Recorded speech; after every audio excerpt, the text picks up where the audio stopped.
وزير العمل والتشغيل والضمان الاجتماعي حسن تجاني هدام على تسليم وصول التسجيل لكل من النقابة الوطنية المستقلة لأساتذة التعليم المتوسط والنقابة الوطنية المستقلة لعمال قطاع التضامن الوطني والأسرة وقضايا المرأة ونقابة مستخدمي الاتحاد الوطني لأرباب العمل والمقاولين، وهذا عملا بقرارات الحكومة الأخيرة والمتعلقة بمنح الاعتمادات للنقابات.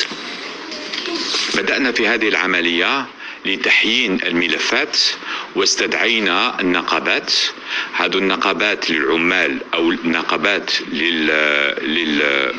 للمستخدمين باش نحينوا لي دوسي تاعهم. واليوم اعطينا لي 3 بروميير ريسيبيسي ونكملوا العمليه وان شاء الله حتى نعطيو كامل لي ريسيبيسي لي سانديكا اللي طلبوا باش نعطيو لهم لو ريسيبيسي تاعهم.